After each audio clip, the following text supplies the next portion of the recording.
everyone, and welcome back. We're doing another deep dive today. This time, we're going to be looking at the world of motorcycles. Right.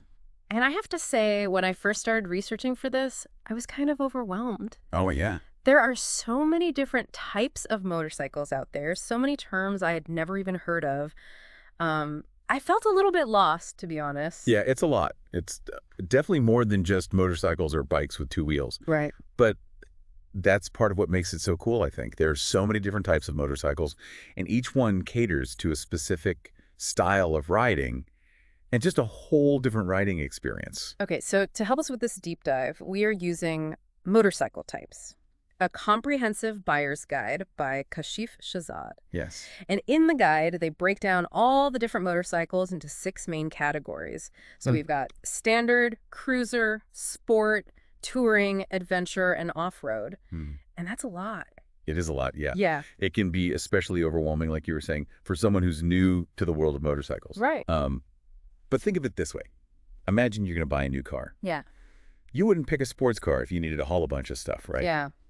Motorcycles are kind of the same way.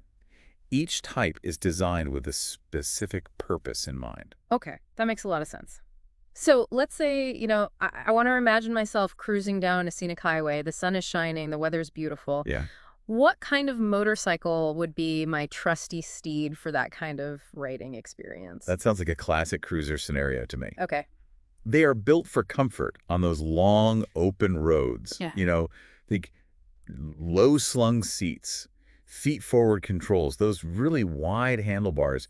You're practically kicking back and enjoying the scenery. But I imagine all of those features, that make it so comfortable and enjoyable for those kinds of rides would also make it a little bit more challenging if you were trying to navigate a busy city, right? Absolutely. You're trading off that agility for that comfort. Okay.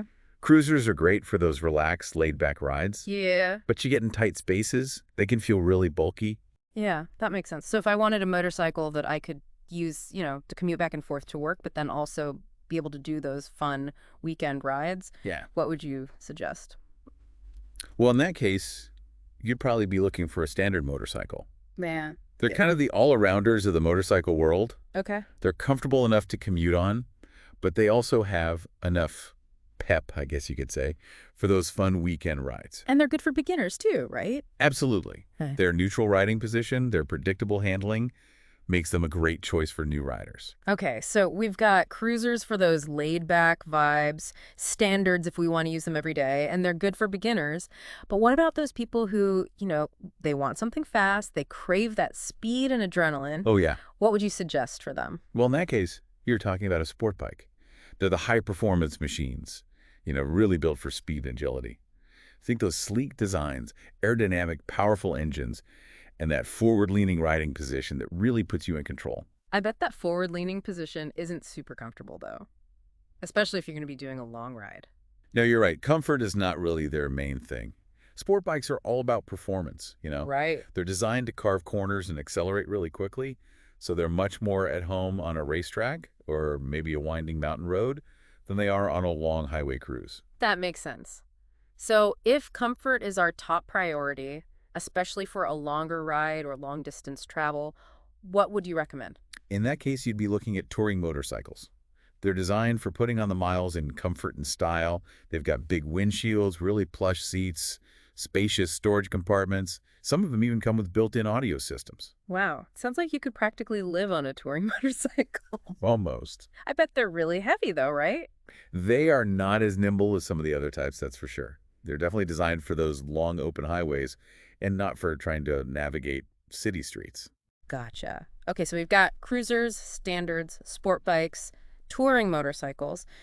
But what about if you want something that can do both? So something that can be on paved roads, but then also go off-road. Well, for that, you'd be looking at adventure motorcycles. Right. Sometimes they're called ADVs. Okay. They're kind of the SUVs of the motorcycle world. Okay. Rugged, versatile, and built for exploring.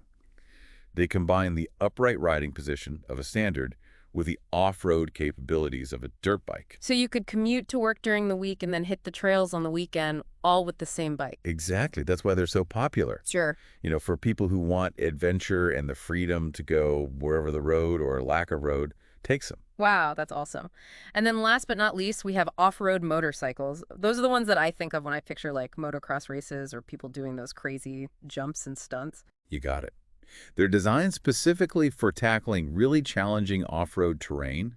They're lightweight, they're agile, and they have really powerful engines and suspension systems so they can handle all those jumps and bumps and different obstacles. But I imagine you can't just ride them around on the street, right? No, typically they are not street legal. They lack the equipment that you would need to ride safely on the road. So you would have to transport it somewhere if you wanted to, ride it. Exactly. Okay.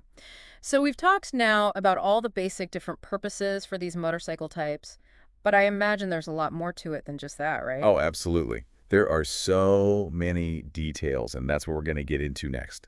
We'll dive into all the specific characteristics that set these types apart, from engine sizes and frame designs to suspension systems and braking capabilities. All right, I'm excited to learn more. Yeah, they're going to be good. Okay, so we're back. And now we're ready to really dive into the specifics of all these motorcycle types. Yeah, this is where it gets interesting. Right, so in part one, we kind of got a taste of each of the flavors, but now I want to really get into the nitty-gritty. I like that. Flavors, yeah.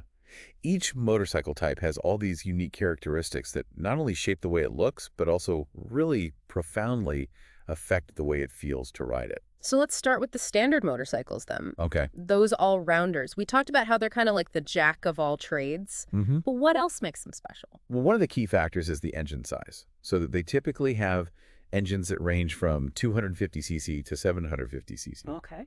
And that offers a really good balance between power and manageability. So it's got enough power to be able to, handle highway speeds, but not so much that it would be intimidating or overwhelming for a newer rider. Exactly. And their frames are generally designed for a more upright riding position with handlebars that are kind of right in the middle, not too high, not too low. Gotcha. So that makes for a pretty comfortable and neutral riding posture, which again, goes back to that idea that they're good for commuting and for weekend rides. And what about the suspension? Ah, good question. So they usually have what we call a moderate amount of suspension travel. Okay. So that means that they can handle bumps and dips in the road without feeling too jarring or too harsh. So not super plush, not super sporty, kind of right in the middle. Right. Okay, so let's move on to cruisers now. All right, those are those laid-back motorcycles. Yeah. What comes to mind when you think about a cruiser? I think about that classic low-slung look, for sure. It just looks like it's built for comfort. Exactly. And all those design elements are there for a reason. Yeah. So they tend to have larger engines. They often range from 500cc all the way up to like 1800cc. Wow. And that gives them that signature rumble sound and plenty of power for cruising down the road. I bet they're not very good on gas, though, huh? That's a good point. Yeah. Yeah, fuel economy is not usually the main concern for cruiser enthusiasts, but it's something to think about. Their frames are also longer and lower to the ground, which is what gives them that relaxed riding posture. But it also means that they might not handle as sharply as some other types of motorcycles. So again, we're trading a little bit of agility for that comfort. Exactly. Okay, let's switch gears again and talk about sport bikes now. Okay, the speed demons. Yeah. All about performance, right? Yeah. And you can tell just by looking at them, that they're really built for speed. Absolutely. Aerodynamics is a huge focus in their design, so their frames are typically very lightweight and stiff, made from things like aluminum or even carbon fiber. And their engines are really tuned for high horsepower and really fast acceleration. So they're like the racehorses of the motorcycle world. I like that analogy, yeah. And just like with racehorses, they require a skilled rider to really be able to handle all that power and responsiveness. Their suspension systems are also designed for performance. Okay. So they have less travel than, say, a standard motorcycle. And that helps keep the bike stable at high speeds. So it's not going to be as good at soaking up bumps if you're just casually cruising around, but if you take it on a racetrack, it's going to perform incredibly well. Exactly. Okay, let's switch gears one more time. Let's talk about touring motorcycles, those long-haul champions. All right. What makes them so perfect for long rides? Well, we talked about how comfortable they are. They've got those big comfy seats and the windshields look like they could deflect a hurricane. Yeah, they're built to keep the rider and passenger comfortable and protected from the elements. Okay. They often have these big fairings, Okay. which is that kind of shell that goes around the front of the bike. And that helps deflect the wind and the rain and anything else. And their suspension systems are tuned for a really smooth ride. So they've got to have some powerful engines too. They do. Typically, they have large displacement engines, usually in that 1,000 cc to 1,800 cc range. Wow. And that provides really smooth power and torque for just effortless highway cruising. So you could ride for hours and hours and not get tired. That's the idea. Yeah. Yeah, and they come with all these other features too. Things like cruise control and heated grips. Some of them have adjustable backrests. Oh, wow. So you really could live on one. Pretty much, yeah. All right, let's talk about adventure motorcycles. Okay, the SUVs. Yeah, the SUVs of the motorcycle world. So what makes them so capable on-road and off-road? Well, they have those like upright riding positions, like a standard motorcycle, right? Yeah, But then they also have those like knobby tires and longer suspension travel. So it seems like they would be really good for, being able to go off the beaten path. absolutely.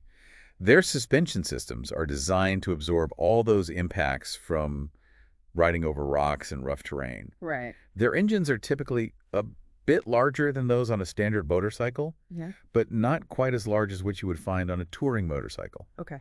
So it gives them a good balance of power and agility. Mm-hmm. And they often come equipped with features like, skid plates and crash bars to protect the engine and the frame from damage if you take a tumble. Oh, yeah. That would be important. Yeah, it definitely is. Okay, and then of course we have our off-road motorcycles. Yeah. Those are the ones that make me a little bit nervous just thinking about. Yeah, I understand. So their whole design is about being lightweight, being agile, and performing really well in challenging terrain. Okay. So they typically have smaller engines than their on-road counterparts, but those engines are specifically tuned for quick acceleration and torque, which is really important when you're trying to climb up steep hills or get over obstacles. And their suspension has to be like heavy duty. It does, yeah. They have what we call long travel suspension systems, and often they have adjustable settings so that you can kind of fine-tune the ride for different types of terrain. Oh, wow. So you can really get into the specifics of it. Yeah, absolutely. And their frames are designed to be really strong, yet lightweight. So they're often made from materials like aluminum or steel. Okay. And then, of course, they have those knobby tires. Yeah, for grip. Exactly. To give them all that traction on those really loose surfaces like dirt and gravel and mud. Wow. So we've learned a lot about all these different motorcycle characteristics. Yeah, we've covered a lot. And it's amazing, how everything plays a role in shaping that overall riding experience. It really is. It's kind of like a puzzle where every piece fits together to create this really unique machine. I love that analogy. Okay, so now I'm thinking, we know about all the different features, what makes them different. I want to know what the pros and cons of each are. Ah, yeah, that's a good point. And knowing the trade-offs of each type of motorcycle can help us understand which one might be the best fit for different riders. Exactly. So we'll get into that in the next part of our deep dive. We'll weigh all those advantages and disadvantages. Okay, sounds good. Okay, so we're back, and we've looked at all these different motorcycle types and what makes them special. Now we're at a crossroads. We are a crossroads of choices. And that's where thinking about some of the advice that was given in this article about how to decide which one is right for you comes in handy. Yeah, because it's not as simple as, just picking the coolest looking motorcycle or the one with the most horsepower. No, Hmm. it really isn't. There are a lot of practical things to consider. And one of the most important things that the article talks about is riding experience. Making sure that the motorcycle that you choose is one that matches your skill level and that can grow with you as you learn more and become a more experienced rider. So someone who's brand new to motorcycles, what would be a good place for them to start? Would you recommend like jumping right onto a sport bike? Probably not. That would be kind of like trying to learn how to swim by jumping into the deep end. Yeah. For a new rider, it's really best to start with something manageable, something that's forgiving, like a standard motorcycle. Okay, so because they're easy to handle and predictable. Exactly. They offer that good balance of power and control so that you can learn and build your confidence as you go. And what about cruisers? I mean, they seem like they would be pretty easy to handle. Yeah, they can be. But, the weight and the size of a cruiser can also be a factor. Yeah. Especially for a new rider.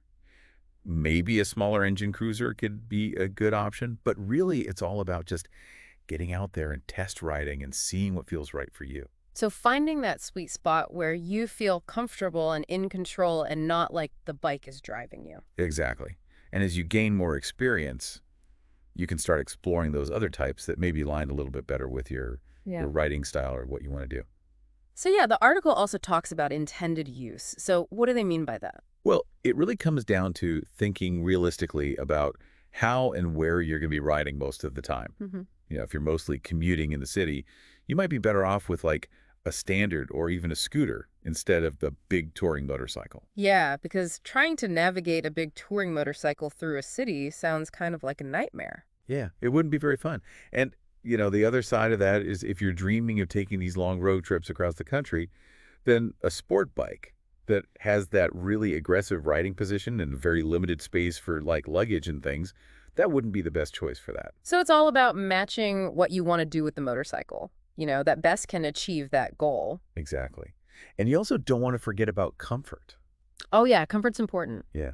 It sounds obvious, Hmm. but it's really easy to get caught up in all the specs and forget about, how the bike actually feels when you're on it. Right, because you're going to be the one who's sitting on it for hours at a time. Right. Yeah. And everybody's different. So test riding different models is super important.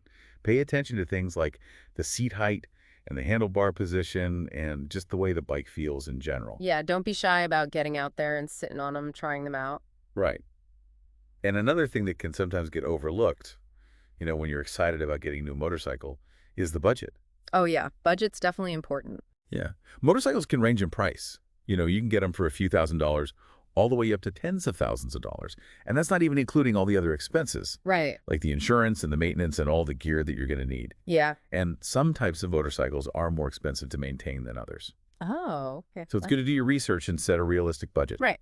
Don't go broke buying a motorcycle. Yeah, you want to be able to enjoy the experience. Okay, so speaking of enjoying the experience, let's not forget about safety features. Yeah, those are very important. Super important.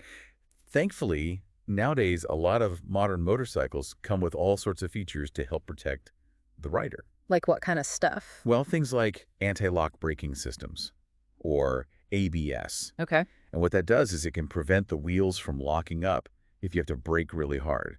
So it can help you avoid skids. So especially in an emergency situation, that could be really useful. Absolutely. And then traction control systems can help prevent loss of traction. Like if you're accelerating on a surface that's maybe a little bit uneven or loose, Oh, okay. so you're less likely to, lose control of the bike. And then you can't forget about lighting. Right. A lot of motorcycles have really good lighting systems now with LED headlights. Yeah. And that just makes it so much easier for you to see and for other people to see you. So safety is really an investment. It really is. It's an investment in your well-being and, peace of mind. Okay, so last but not least, I want to touch on brand reputation. Why is that something to think about when choosing a motorcycle? Oh, it's just like with any product. Some brands have a really good reputation for being high quality, and others, maybe not so much. Right. So choosing a reputable manufacturer can really make a difference in how long the bike lasts, how it performs, and even how much you could sell it for later on. So do your research, read reviews, talk to other writers. Exactly. And remember, buying a motorcycle is a big decision. It is. So take your time, get all the information you need and choose a bike that you're going to love, and that's going to be fun to ride for years to come. Wow, this has been a great deep dive. I feel like I've learned so much about the world of motorcycles. Me too. It's been really fun talking about this with you. Yeah. And for everyone listening out there, whether you are already a motorcycle enthusiast or you're thinking about getting into it, there's a whole world out there to explore. So keep those engines revving, be safe, and enjoy the ride. Thanks for joining us.